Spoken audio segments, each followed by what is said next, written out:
Vernell Bjerke attended the 2007 Society of Air Force Nurses 20th anniversary reunion honoring the World War II flight nurses.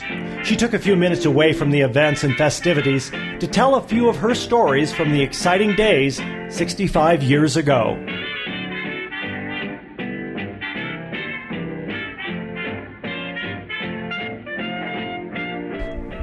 Tell us why you were interested in joining the military. I truthfully don't know exactly, but I just finished nurses training, and it seemed to be the thing to do, and I wanted to, it was just the thing to do. Right. Did you know anybody else? No, didn't know a soul, because, I don't know when the Pacific was exactly, but I think it was December 7th, wasn't it? So, I was in pediatric training, and it was really upset when it happened. So when I finished, I just wanted to join. And where were you assigned? First, I went to Hammerfield in California, in Fresno, for basic training, and I went to Hamilton Field in San Francisco. It's by San Mateo. And then I got to go to Air Evac in Bowman Field, Kentucky. Anytime you want to jump in to ask any Well, questions. I did have this question. Go ahead and look over here to Patty so we're looking at the same spot. But, before Pearl Harbor, were there any movies or any women that were like kind of role models that not a soul. Unbelievable, but not a soul. When you look back on that, isn't that kind of amazing that... Well, I believe you're kind of led. I don't know. But I think you're inspired, or whatever you call it, to go certain places at certain times. Mm-hmm. What was the most challenging aspect of your military service? Well, I would say it was the most depressing was seeing the GIs come home all beat up. Mm-hmm. It wasn't pleasant, but they were brave. And at our time, we carried morphine. Nobody stole any drugs. It was really marvelous. Yeah. Well, how old were you at this time? 22, I think I was. Did you just administer aid and medication, or did you give them kindness as well? Oh, we gave them kindness as well. I mean, we talked to them, and we were with them, for several hours, and they treated us sort of like sisters, or mothers. I don't know which it was. But no, they depended on us completely, and they were very appreciative. When you, I want to clarify one thing.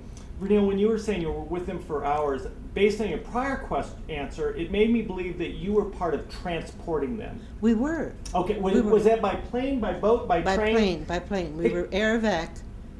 We pioneered Air Evac. Kind of walk us through what a typical mission would be like. Well, we would deadhead to places like Guam and Saipan, and from there we would go to places like Okinawa and Iwo and pick up the wounded, bring them back to Guam or Saipan. When we got there, we were relieved. The next crew took over and took them as far as either Okinawa or Honolulu, and from there they were taken to the States. But not by the same crew. I mean, we were relieved each place. We'd stay 24 hours till the next flight came through, and pick them up, and their crew would take rest. How does a 22-year-old know what to say to somebody who's had... It wasn't easy, I tell you. It was not easy. Did you just sort of go off the good old feminine, instinct of, I'm in this situation, I need to think of something to say, or did you have a mentor? No, there are certain things that apply to sick people. I mean, you were a nurse first, and you talk to people that are sick, and you know how to talk to sick people. You encourage them, and you try to make believe that everything's going to be all right. Sometimes it isn't, and you just talk about their families, whatever they wanted to talk about. You don't have to worry about what to say because they always give you a lead. Do you give them hope? Oh, absolutely. Tell me, I'm curious about this. How does a 22-year-old woman, when she's looking at the mangled bodies of young men in war, some of which are going to have a tough battle, if at all, how do you instill hope in these guys? Well, as I say, you don't exactly tell them what's going to happen, but you tell them that everything will be fine. You know, even now, I always tell people, be positive, it's going to work. If you think it's not going to work, it won't work. If you think it's going to work, it will. There's been thousands of books written on that subject. Absolutely. And I believe in it completely. Wow. Was there anything common about these young men in terms of, I don't know, what you were hearing or what they were saying to you, what they were asking you, that sort of thing? Well, I don't remember a lot of it. After all, it's 60 years ago. It is. I don't remember, but a lot of them, they were considering their wives and their children. You know, that was a big consideration, coming home all beat up. Yeah. But fortunately, they weren't all beat up. And they too hadn't had really time to think about it. This was difficult because they were in shock. What would you say is your fondest memory of your experience? Well, I really wouldn't know. We brought home a lot. Well, we brought home some of the Navy. People said the burned, the kamikaze boys were supposed to be brought home by the Navy, but I did bring a load of kamikazes home. And this was tough because they were all burned and they were covered with wax and they smelled, and it was difficult to encourage these people. But fortunately, with the work that you had to do to make them comfortable, it took care of itself.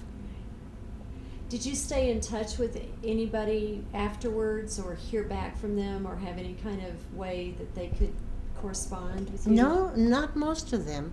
I did hear from a few, but I'm not really a good correspondent. But and the ones I did hear from were, young and depressed, a little bit on the mental side, I'd say. Did you, again, just keep up your encouragement through mail or? No, as I say, we really didn't have a lot of mail because we were pretty busy. And we didn't get a lot of addresses. They had a manifest, but we didn't have time. We were busy on flight. We really didn't have a lot of time. Is there one particular thought that comes to mind in regards to your entire experience? Not really, but now I don't even listen to the news because I hate to hear about the boys coming home. I say it's terrible.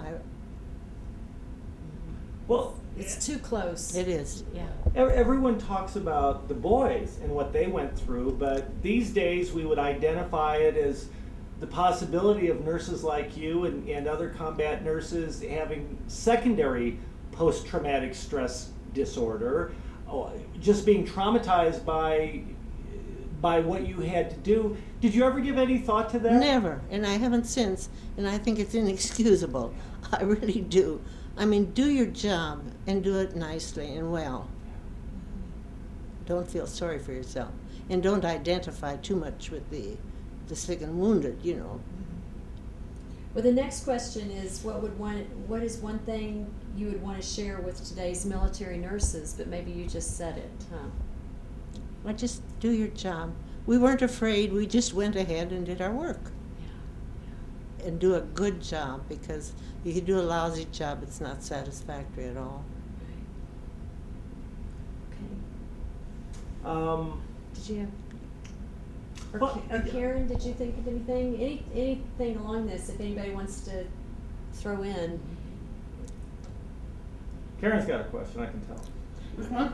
Karen's got a question, I can tell. Did you work anything besides Aerovac? Did you work at a hospital at any point? Well, we did before we went overseas. We did work at the hospital, and it wasn't military. When we were in Kentucky, it was right before all of the invasions, and they didn't quite know where to send us. So we worked at domestic hospitals or United States and helped out because everybody was short of nurses. So we went into the local hospitals, gave them the baths, and did all those things.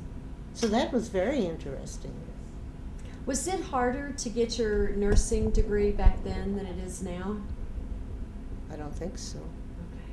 I have no idea how hard it is now. Yeah, I was thinking of Anne. She Yes. would always say it was so much harder back then. We had a friend who passed away who was a British nurse, and she swore that it was so much harder in the old days than it was these Well, days. and it may have been in England. It could that have was been part of it too. But the work was harder because you didn't have the facilities you have now. You have wheelchairs and you have lifting you can lift people and do various things. Right. We didn't have that. Yeah. And some of the things like suction machines. Yeah. Oh, we had to do a lot of things by hand. You were talking about there was a lot of do-it-yourself going on in those days. That's right. When we worked in surgery, for instance, we washed the gloves. We didn't throw them away. We washed them, tested them, and patched them, and then put them in the autoclave. We did our own dressings. We'd make our own 4x4s. I can't even remember where we got the gauze, but we did. We did an awful lot ourselves. How was the morale among the nursing corps back in those days? Well, pretty good. We didn't seem to have any problem. Sometimes we were a little hungry. We didn't get, the food we liked. I mean, we'd get sea rations sometimes, not too often. But the Navy always was around, and they had much better food than we did. Well, did you guys get combat pay because you're in a combat zone? No, we didn't get combat pay. Huh. And we didn't get dependent pay either. We couldn't have any dependents, and if you did, you wouldn't get paid for them. Wow. So, no, we just got a flat salary. Can you call your congressman now? Put in a claim for... Well, I'm in New York, and I'd hate to call my congressman. Too many people for one guy. Well, there's Hillary Clinton, and I don't like either one. You can cut that out. You can. Do you remember the first time you put your nurse's uniform on, your Army nurse's uniform on? Oh no, I don't. I don't remember at all. But I do know that I had to have it altered because I can't remember that the fit was. They were made for men, I think. I don't remember. They're terrible. I don't remember. Was there specific training? Now you'd gone through your nurse's training, but when you go into the military, was there specific training for the military that would be kind of the equivalent of basic training for? Basic training. It was absolutely basic training. We did marching and everything else, but we worked at the field hospitals as well.